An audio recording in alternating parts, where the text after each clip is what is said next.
Greetings, Broniacs, and welcome to The Devil's Den, a podcast that focuses specifically on Leo Brawn, former homicide detective, killed in the line of duty and turned demon hunter.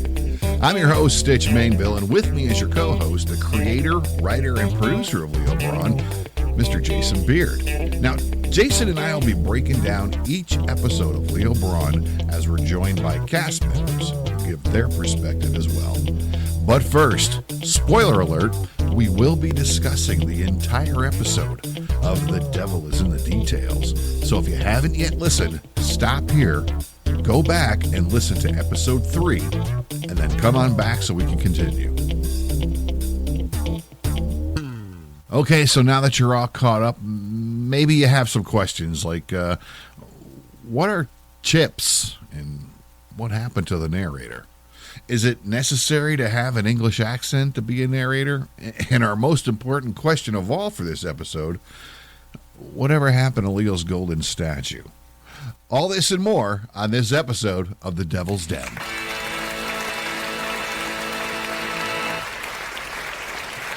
Hello, our conversation is just beginning, and right now we say hello to our co-host, the creator of Leo Brawn, Mr. Jason Beard. Jason. Wow, we made it, what, 3 shows? We're just going to buzz right through, but before we do, it just wouldn't be an episode of The Devil's Den without having a guest, and tonight we welcome Narrator 2 to the show, Mr. Andy Parkin. Welcome to The Devil's Den, Andy. Thanks for having me on, fellas. It's interesting chatting with you when it's not all scripted and I have to think of things myself. I'm not sure how this is going to go. Hey, we're glad that you're able to make it with us tonight. And it's not Leo Brawn without hearing that narrator's voice. Now, I got a question for the both of you, though, because Jason, for episodes 1 and episodes 2, you were doing the narration, and you kind of I was. I was attempting. I was attempting to do it. It was interesting. So that started, I think we touched on it in the last episode, but I did it just sort of out of necessity because we were really just getting the show going and acquiring cast members. And so what had occurred was Andy and I had connected with each other somehow on Facebook, I think. And we had, I think it was actually midlifecrisis.com is where we... Oh, yeah, that's what it was. Yeah. Yeah, still a member. And so we had an exchange, and then I don't think we really talked all that much. We were starting the show, and then I remember it was something about joining, and at the time I think I said something along the lines of, oh, well, I think we have everyone that we're going to need, or something. I can't remember, which, of course, couldn't be further from the truth now that I think of where the show's gone. But it was something that you had said something about your accent. And for some reason that I remembered that. And I'm like, wait, well, I'm doing a fake accent right now and not a very good one. I remember. So then I reached back out to Andy and go ahead. I'd approached you because we had swapped some information about the project, and I loved the plot line and the story. Yeah. And I was hoping to become involved. And I said, well, if it's not a problem, I'm not sure if my mild British accent is going to be an issue, and it wouldn't be fitting and welcome on what you're planning to do. And that was when you said, well, that might save me some hassle. Yeah, that was the other thing. It's like I really desperately wanted there to be somebody who sounded professional and had this great voice. And then when I was like, mild accent, that's kind of what I was trying to do in a very bad way. So I thought, let me reach out to Andy. And then it occurred to me, well, if we have someone handling the narration, then I don't have to do it. And then it occurred to me, let's kill the narrator off. I got to be honest, listening to it, I honestly thought that you looked for someone that had a real English accent to kind of fill in for you, because that's how it came across. But let me also point this out: the way that you transferred from narrator to narrator 2 was awesome. Here, check this out. Why don't you wait until I'm finished? read this. Okay. Ladies and gentlemen, I've been asked to read this card. The red wagon reliably rolls over rutabaga. Oh, shit! I'm chipped! You bastards! I'm Belphegor, Lieutenant of Hell! Kneel before me!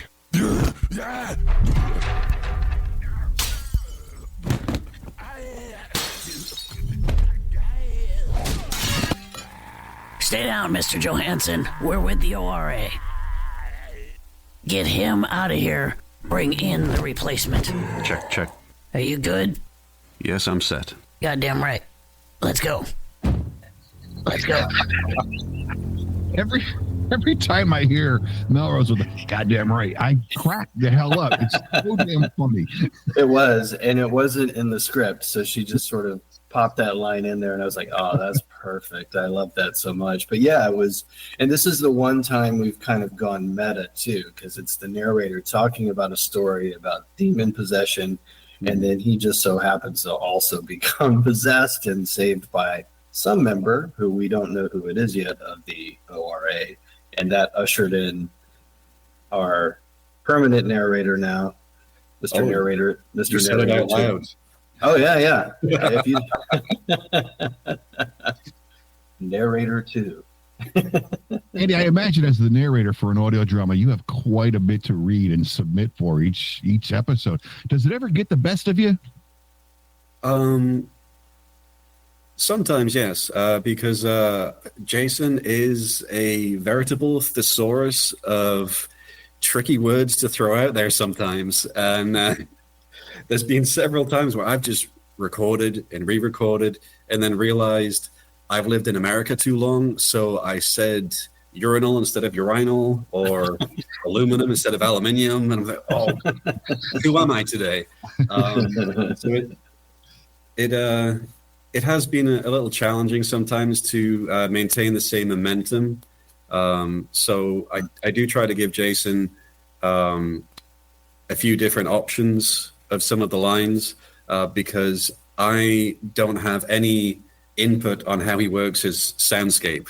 So I don't know if he's going to be going low, somber, and mellow, or if he's trying to jazz everybody up with what's going to come underneath the narration. So I'd say it's definitely engaging and fun and challenging. But I love that Jason feels very open with, hey, can you redo that one? Maybe do that just a little differently. I think we've come up with some switches up in dialects that maybe we hadn't originally thought were going to come into play, just because Jason's heard me say it with my accent and it wasn't the way he thought it would hear in his head when he wrote it. Mm-hmm. But then he's changed the way of the speaking pattern moving forward. Mm-hmm. That was a lot more than you asked for. That's okay. Yes. Just like a Leo Brawn script. Way more. No, I mean, I just have to add, like Andy does, especially in those earlier scripts, I'm trying to get a better balance now where it's not so heavy on the narration.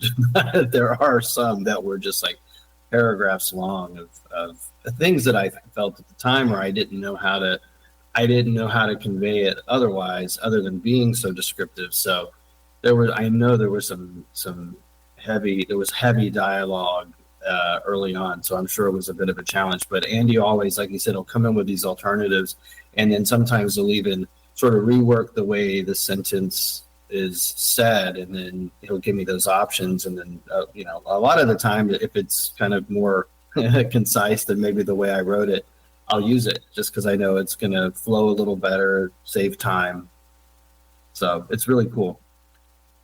Jason, in an earlier episode, you and I spoke about different writing styles, like for an audio drama or for a book or for a script, that it had to be a little bit different. And you're kind of writing more for a book. And Andy, doing the narration, you're kind of like doing pretty much what an audio book narrator would do, correct? You have to be as descriptive as you can. And you as the narrator are a big part of setting the scene, not just with the soundscape that he uses, but in the way you read the dialogue, the monologue, or whatever your narration part is, with excitement or not so much excitement. Am I making myself clear? I'm not sure I'm saying this right, but no, I understand where the way you present actually helps with setting the scene. And the my goal is I do enjoy the more narration type of speaking and audiobook style, because even though I am open to voiceover acting, I know I don't have the same range of emotions that we have for some of our great actors. I'm not going to throw spoilers out there, but we've got some great actors. Eric Carlino, oh my gosh, that man's amazing. Jim Frank, so much energy from that guy. And I had the pleasure of meeting him in person in Dallas, and he's just as crazy in real life as the characters are that he plays on the show. Yeah. You mentioned emotion, and the emotion that you bring up to describe a scene or the way a character is responding to something makes that difference. It helps the listener kind of better understand exactly what's going on. And I think that's important. That is what Jason and I were trying to do with the narration. But also, I'm naturally a very monotone speaker. So my slight interjection of the emotion that goes in, it's not going to overpower or try to compete with our actual actors. So I see my role is to complement the actors, just because we don't have the pictures in the background for everything. I'm just there to fill in some of the gaps and help move things along. Well, it's amazing the way you do it. Mm-hmm. Absolutely. Yeah, the way we talked about that early on, I didn't want a narrator to just be sort of this indifferent, emotionless, omnipresent thing hovering above everything that was happening. And then, some horrible or tragic thing happens, and then the narrator's just going to sound like, not reacting. Yeah.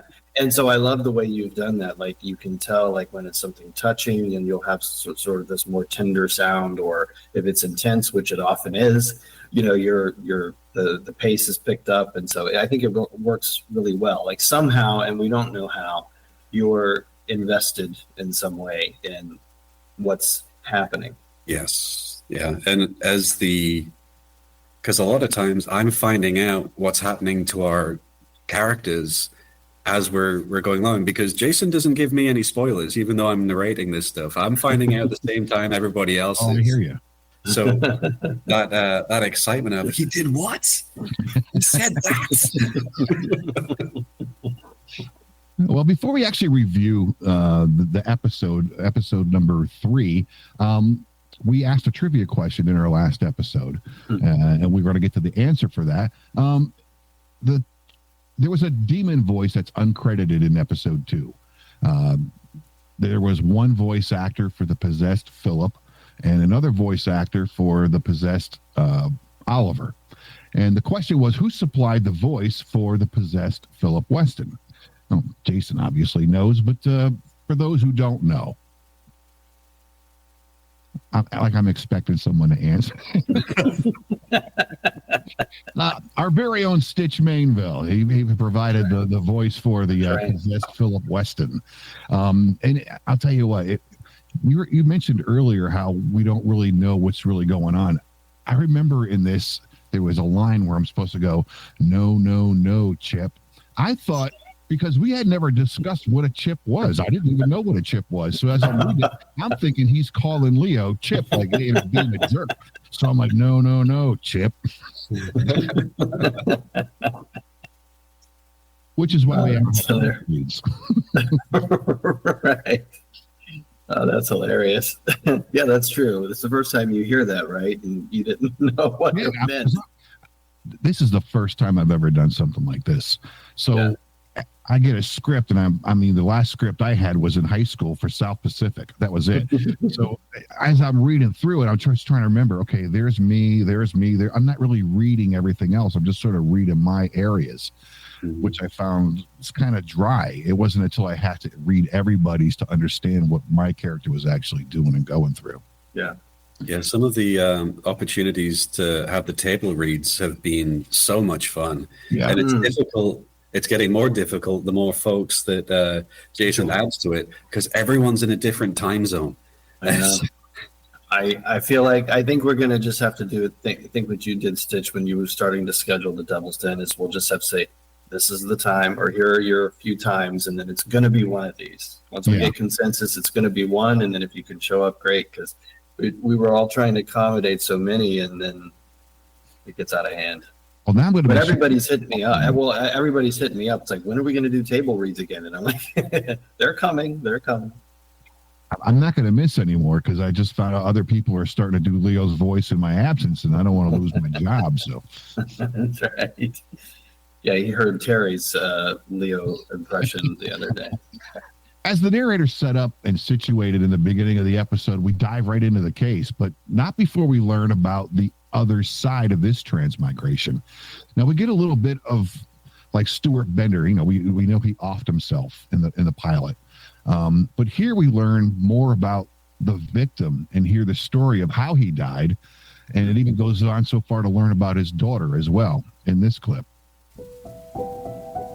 In Chicago, Illinois, a mortally wounded police officer has been placed in intensive care. A young girl with pigtails sits bedside. She's holding the hand of her dear father, who is unconscious and only moments away from death. The sound of a hospital EKG sings out across the small room, audibly indicating that her father, Louis Abarca, will soon give his final goodbye. Her loving abuela stands behind her, placing a calming hand on the girl's shoulder. Louis was on duty when he came upon a carjacking in progress. He managed to free the would-be victim from any harm, but not without sacrificing his body to do so. The perpetrator and Louis wrestled as the police officer attempted to free the criminal of his weapon, but to no avail. The assailant broke free, knocking Louis to the ground and swiftly firing his weapon, letting off 3 shots before fleeing. Louis fought hard to stay in his life, to protect his daughter, but the wounds were too traumatic. Moments later, the physician overseeing Louis pronounces the formal declaration of death, citing the date and time. His daughter, overcome with emotion, erupts with sorrow as a heavy stream of tears trickle down her cheeks. She leans in towards her father's face and places a simple kiss against his cheek, and then slowly backs away. Soon after, she is embraced by her abuela. Now, as we listen to the narration of that police officer dying with his mother and daughter in the room, a part of us as a listener is already anticipating, oh, this is who Leo Brawn's going to use for his next hunt. But instead of just that being a body now, we're kind of invested in this character because of the little bit of history we got on him. Yeah, that's what I was hoping for. You know, it was just a different take on it. And I don't know, I was just interested in doing a more touching episode. And this is a complicated one anyway, because there's, well, as we explore it, you'll see where we go with it. So time played a part in this one, and but yeah, it was really just a way of having a more touching, a touching note there at the beginning where you sort of learn a little bit of backstory about this, what ultimately will be a vessel that Leo will use for a temporary time to go through the demon hunt. And Andy, to you, the way it was narrated was just, it was perfect for the scene that he was setting. I appreciate that. And that one, reading that script, it did hit me in some areas of, my father was a police officer for many years. Just like you, Stitch, I was in the military, so I understand sometimes not everybody goes home. And I'm a father, and so I was trying to put that pace and mindset into what was going on there. You know, how would I expect my father to be speaking to me if that was the situation that was going on? And I'm glad that it came off the way that it did, because it was beautifully written. You know, I did with it what I could. When I talk to other actors, they talk about how they kind of relay themselves for their, they relate things to their character as far as what it is they're trying to do. And it's, even though your title says narrator number 2, the narrator is still a character in the show, and you do have to draw on whatever it is that you're reading as well. To an extent, yeah. I do feel the narrator is a not the exciting character, but that's okay. Is it a metronome that helps the music go along? Mm-hmm. Metronome, yeah. Metronome. Yeah. Metronome, yeah. I mean, that really is what I feel as the narrator. You know, it's not to overshadow any of the beautiful music that's going on around you. It's just to help keep the pace on the pace that it's supposed to be going. And it's a lot of fun to try to do that. And Jason keeps challenging me. Well, hey, we continue through the story, and we bring a little bit of the Philip Weston possession with us as we go into the ORA for the first time, and the Dapper Man enters the Captain Manget's office, and at this point, the Dapper Man seems to be some sort of odd person that we're not really sure of, but he just sort of pops in on Captain Manget here in this clip. Captain F.J. Mangut, leader of the group of demon hunters of the ORA, files away the case of Philip Weston. She's caught off guard by an unannounced visitor. The Dapper Man, in a well-tailored suit with expensive cigarettes, is standing inside. He approaches the captain. Hello, sir. We weren't made aware of your arrival. I would have tried to spruce up the place. Wanted to keep a low profile on this one. Less publicity, paparazzi, and all that. When I first heard this, I mean, when I read it, I just figured it was just somebody. But when I first heard that character, to me, it was like, all right, is this like a government agent or some kind of higher up in the ORA? That was my first impression. Yeah, and Lobster. yeah, you're trying to figure it out at this point. You've heard the Dapper Man's in the previous episode. You know that a plan that they had didn't completely go the way that they wanted. The other person who shows up, his henchman, has an assignment now, and so the Dapper Man is really trying to understand.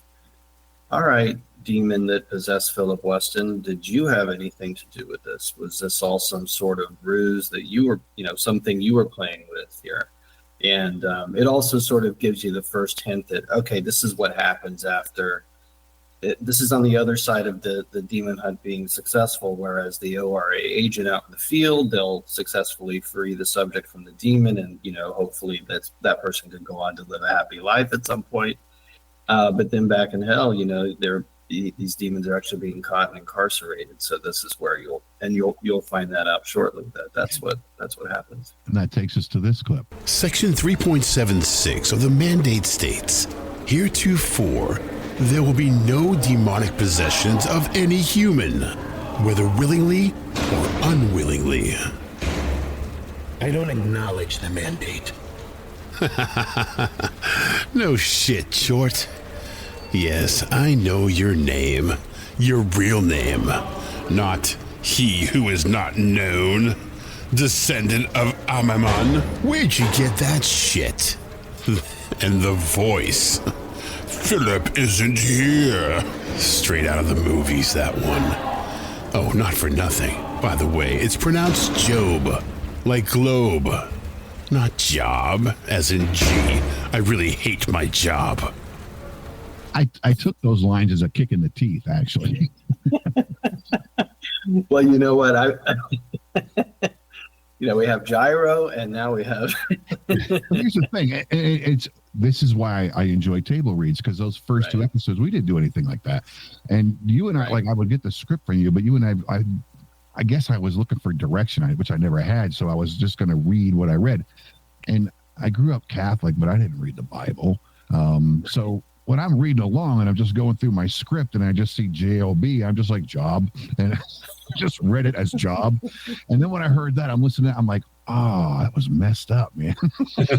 Well, it was funny because I was not ever really going to address it, to be honest. And, I thought, well, he's a demon.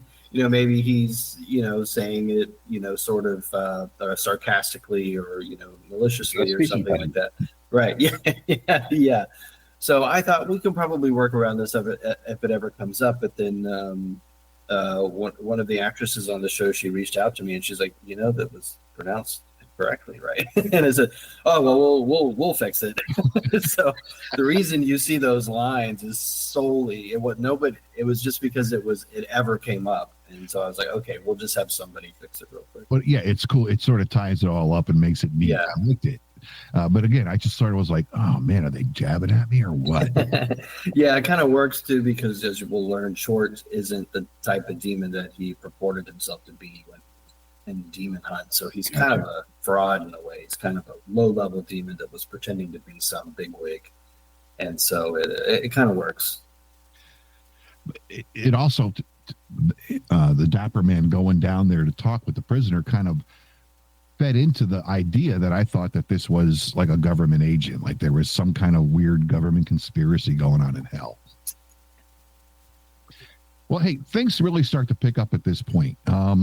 We find Leo in his apartment, and when he suspects someone is milling about his apartment door, he goes right into cop mode. He immediately pulls his weapon, aims it at the door, but instead of someone knocking or kicking it in, they leave a little surprise for him. They slide a little dossier under the door. And even though he goes and checks it to see if anybody's there, there isn't. He just picks up the dossier, as we learn in this clip. Closing the door, he sits at a small dining room table, sliding a half-empty glass of whiskey to make room for the dossier.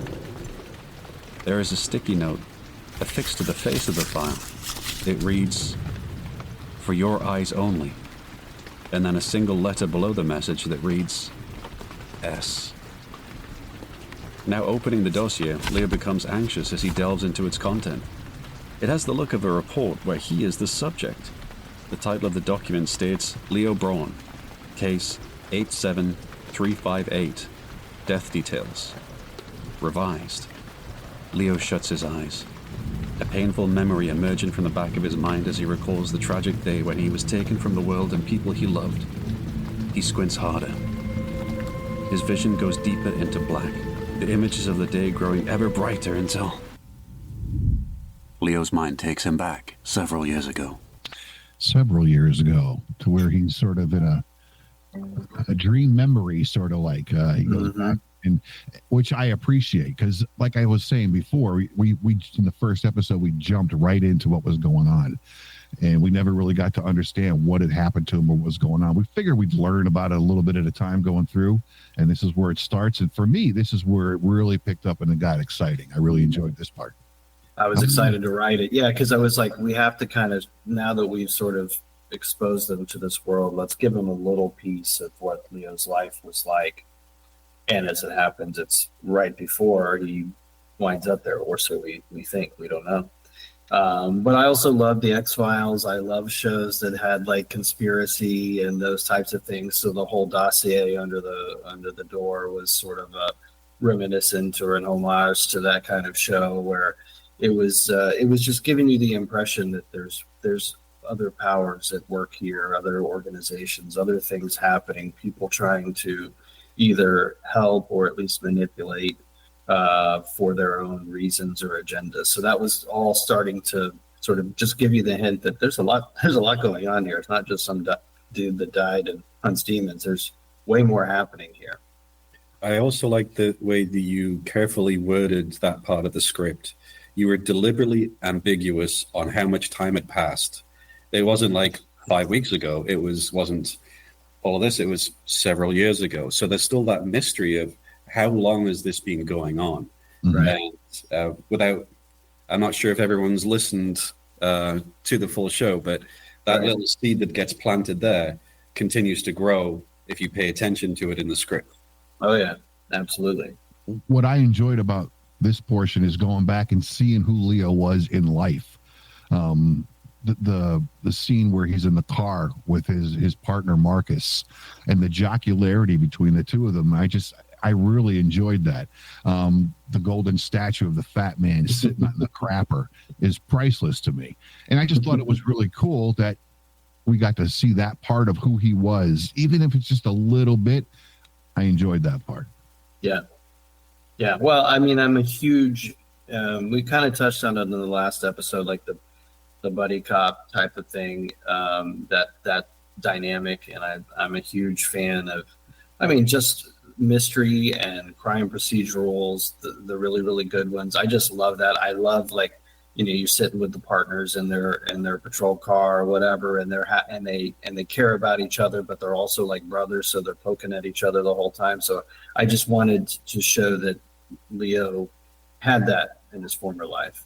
When I first listened to this portion of the episode, I didn't pick up on it right away. Like Andy was pointing out, if you had to listen to what was going on to kind of pick up on things. But re-listening to prepare for all this, I clued on something here. What the hell is a PCEU? PECU, and it's going to have to wait, Marcus. I don't have time to explain to you photosensitive relays right now. Leo realizes he is underneath the box office window, and he leans upwards to peer inside the movie theater. At this point, there is a sudden blackout, as if the memory itself has been excised. Leo's memory falters. He can only pick back up with both Marcus and Leo already inside the theater. He has no connection to how they breached the movie theater and made entry. When the reel of his mind resumes, he and Marcus are already separated, and he can't reach his partner or the squad outside on the radio. Marcus. See, now, for me, when I first heard it, you ever have a dream where you're doing one thing and then a split second later you're doing something else in your dream? That's kind of what I thought this was. But then as I'm listening more, I'm realizing, no, you said the word excised. It was as if a portion of his memory was taken out. Correct. Yeah, and in fact, he's just received the dossier. So really what's happening is that Leo is thinking back to a time. But although memory is not perfect, he's just relaying that day. But then when he gets to a part where he used to have that chunk of information that led them from the parking lot to inside the movie theater, it's just gone. And we'll leave it at that for now. But yeah, exactly. I mean, like, it was just sort of like he's realizing as he's having his little flashback in his memory of, oh, that's odd. I know I experienced that, but I can't recall it at all. Yeah. Well, to point out something that Andy was talking about as well, as far as listening goes, we learn about Leo's death, but more importantly, we learn a whole lot about his new life in hell. And this is where another clue was, where you had to be listening closely. I know you must have so many questions, and there will be time for that. Due to your extended period of time in limbo, there are a few things I'm obligated to get through. And that window is closing. I'm sorry, my dear. I'm going to tell you some things that are very important. My primary function here is to discuss next steps. It's impersonal, I realize, but onboarding has become a bit of a bottleneck lately due to an influx of new arrivals. Oh, my boy. Leo, for the next few minutes, let me give you my spiel. If it's easier, just listen. You don't have to answer anything. Leo nods in acknowledgement.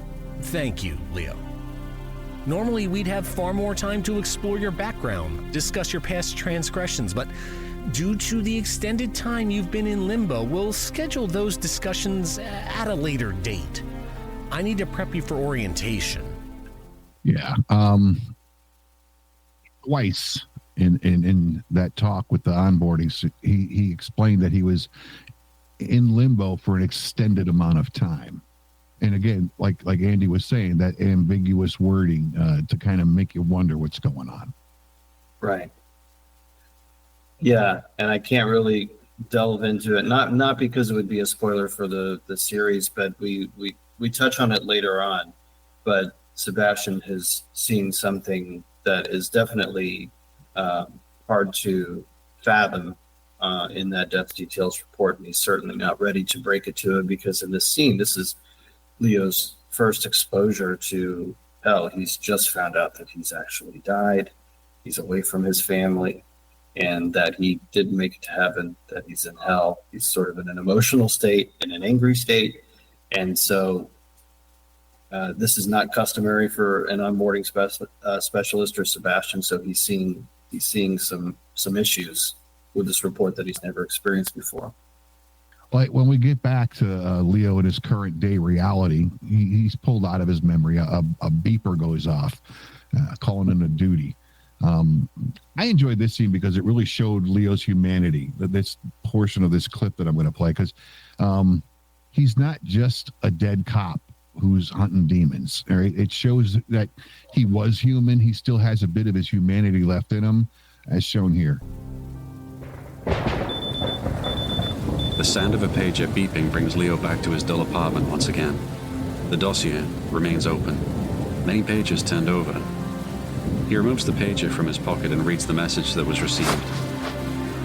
Leo grabs the glass of whiskey and drinks the rest of it down in one shot. Now in the present day, back in Chicago, Illinois, at the Cook County morgue. Leo was lying on the slab, having just been reincarnated as Louis Abarca. His briefcase vibrates. Leo cracks it open and with effort is able to remove a tool. After a few minutes of jostling the clasps, the morgue slab lock is removed, and Leo slides the slab open.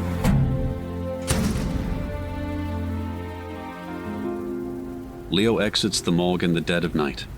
He's wearing a white t-shirt and police department issued pants. He grabs the briefcase and begins his trek towards the next poor human who has recently been possessed. As he begins to walk, he feels something pressing against his hip. Reaching into his left pants pocket, he pulls out a golden locket. Opening the locket, he sees the picture of a little girl and a name inscribed below the picture. Isabella. He knows that time is of the essence, and yet he faces the Cook County morgue with obligation. The following day, the staff begins filing into the morgue. The woman at the front desk places a bag with her belongings next to her office chair, sits down and logs into her computer. Then she notices something placed on top of the counter, a golden locket and a sticky note. She examines the locket and then reads the sticky note. Written in marker, it reads, "For Isabella." That I just enjoy. Andy, you delivered that so freaking awesome, man. But they just, again, Leo Brawn isn't just a dead cop. He still has a heart. Exactly. Yeah, that was the whole point of it, really. We know that that's going to go back to the girl, and that's the only thing that she has left of her father who passed away. And even though he's only got this small window of time to hunt for a demon, he's gonna take some of that time to make sure, you know, this little girl is as whole as she can be by returning that locket. So you're exactly right. Yeah, it was just to show this other side that Leo is still in service of, you know, civilians and others, and wants to help, and that it was the right thing, the very kind thing to do. For me, it spoke to the strong fatherly quality that Leo has. I mean, there's mentions of his son several times, and you really get the feeling that he does have, even though he's this tough guy, he has a deep love for his family. And for me, I was able to picture very easily the way Leo would see that and identify immediately, like, if this was my kid, I'd want my kid to have it. So yeah. It was a brilliant scene. Enjoyed the way you wrote that. Mm-hmm. I like the way Jason produced it, because with like an audio book, you would have a narrator, and then you'd have the actors speaking the parts, and then the narrator, and that back and forth. But Jason kind of builds this ambiance that, like, as a listener, you're sitting there, you're actually in the middle of everything, from the woman putting the bag on the desk, and you hear the little crunch of the bag, to her sitting in her chair, and I'm guessing she's a robust woman, because you hear that chair kind of creak and squeak as she sits down, and, you know, the tapping of the keyboard. So it's not just that you're hearing words, you're actually a part of what's going on. Right. Well, she was definitely robust. I mean, there was no doubt about that. Or it just took a really long time to find the right sound effect, so I just went with what I could find. Trade secrets. That's right. Well, even though there's no hunt, like we didn't go on a demon hunt for this episode, right, it still told a lot about what's going on, and we still got that transmigration bit, but we got some closure too for Louise and Isabella's story. Mm-hmm. Yeah, exactly. Nice little subplot that kind of wraps up. It's tender. It's tragic and sad, but it's a human. It's human. And when you have such a long storyline going for the Leo Brawn saga, which we're in here, it's nice to feel that there are those little subplots that you do. Something does get completed within the episode that you're listening, so you're not always left feeling like you've got unanswered questions. Because a lot of times, if this is a very long series and you miss an episode, I'm sure you've seen TV shows like this. You miss one episode and you just can't enjoy anything moving forward. Right. Those little loopbacks within the episode can help keep you interested. Absolutely. I was going to go there with this because during the Philip Weston case, Leo was delivered a silver ring while he was on a hunt, and the dapper dude and his little pig-like counterpart were like, where did this ring come from? So that kind of carries over here, because at the end of this, we find out that this pig guy was trying to find out what's going on. Where did this ring come from? He's sort of investigating it. So even though Leo Brawn is episodic in a sense, where each episode there's a little bit something different going on, we have that serialized story that still kind of carries through and weaves all of it together, which I think is pretty awesome. Jason, anything else that we might have missed during our summary review of this? I believe we didn't hear a clip of it, but I believe this is where we sort of get a glimpse of who took Leo's life, right? I think we mentioned it about the man in the ugly orange tie. I think is mentioned for the first time. But yeah, we talked about his death, but we didn't really clip how he died. No. I mean, it's not a criticism, not like Job or Gyro, but no. I'm kidding. No, but no, but it was the first time, which obviously is well may or may not. I'm the spoiler guy, Andy. You'll find I keep hinting at things and then realizing I shouldn't be. But it is the first time that this is mentioned, that there's some creepy guy. We don't know much about him at this point, but he appears to be the man who murdered Leo. Mm-hmm. Well, hey, Andy, on behalf of Jason and myself, we really appreciate you being here with us to review this episode. This is normally where I would ask if there's anything on the horizon for your character, but I guess you're just going to keep narrating. As long as I'm suitable for the storyline that's going on, I'll be happy to attend. Though there is now, I'm not going to try and give off spoilers, but there are offshoots of Leo Brawn that are going on, and they are more suitable for other styles, and they're going to be very. I'm very excited to see how they play out, because the little hints that Jason's given me on one that's in the works right now would not work with a mild British accent. It definitely needs something else going on there. Well, yeah, I'll see. I'm about to spoil something else. Anyway, do you want to talk about another project that you're doing? Oh man.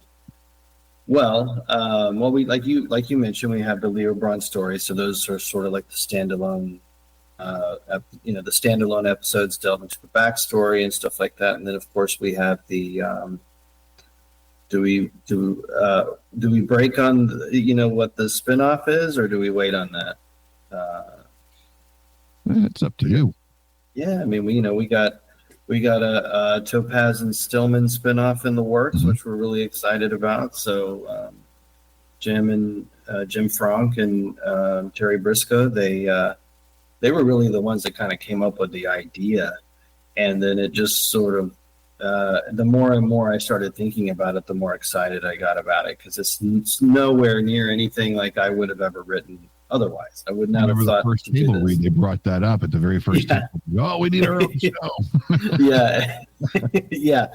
So they wore me down, and but this idea that it takes place in the 80s. I was a child of the 80s, so I have a lot of I recognized a lot of it, and then that got me excited, and sort of the Hollywood party atmosphere, the power struggles, all of the stuff in the film industry. And so it's like, okay, so this is going to take place in the 80s, and it'll be this duo and their misadventures. So we haven't started recording yet, but some of the scripts are being written, and we have the core cast set, and very excited about that one as well. Hopefully we'll launch the pilot in late January of next year. Wow. Okay, so some good things coming out of Shoestring. Yeah, and more on the way. Normally we would close the show here by thanking everybody, but since we're doing this trivia, I wanted to move on to our next trivia question. Okay. This episode's question is, we know that the Obsidian Recovery Agency is located in the city of Dante, but what street is the ORA located on? And we'll have the answer for that in our next episode. That's whoever knows that's they're really paying attention. Because I think it's only been mentioned maybe once. It was just once, and it caught my attention. I was like, good. That's a great question. Awesome. Well, Jason, it's always a pleasure working with you, my friend. And Andy, hey, man, keep up the amazing work that you're doing as this narrator. And thank you for making this story such a pleasure to listen to. Absolutely. It's a wonderful and beautiful team effort. We've gotten together some amazing cast members, and my only regret in this is that we are all in different time zones. At some point, it would be amazing if a bunch of us could actually do a table read at the same table. But that's a great idea. We'll put a pin in that. Yeah, absolutely. We'll wait for that corporate credit card to come through from you, Jason. We'll have Jason bring us all down to Tampa. Yeah, oh man, that would be a dream, man. I would love to do that. Well, hey, to all of our listeners, folks, thank you for tuning into the Devil's Den with me, Jason, and our guest, Andy Parkin. And we thank you especially for being listeners of Leo Brawn. We truly appreciate you. And don't forget to find us on Facebook for all your Leo Brawn updates, as well as patreon.com, where you can sign up to be an ORA member and get exclusive Leo Brawn content. On our next episode, it's me, Jason, Eric Carlito, Jim Funk, and Melrose Johnson. Don't miss it.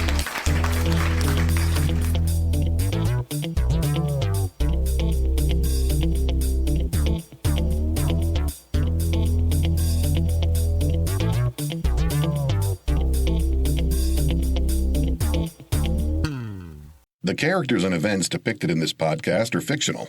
Any similarity to any actual persons, living or dead, or to actual events, firms, places, and institutions, or other entities is coincidental and unintentional. This podcast is protected under the laws of the United States and other countries. Its unauthorized duplication, distribution, or exhibition may result in civil liability and criminal prosecution. Country of first publication, the United States of America. Leo Brawn, copyright 2024, Shoestring TV. Leo Brawn and all related characters are trademark and copyright of Shoestring TV. All rights reserved.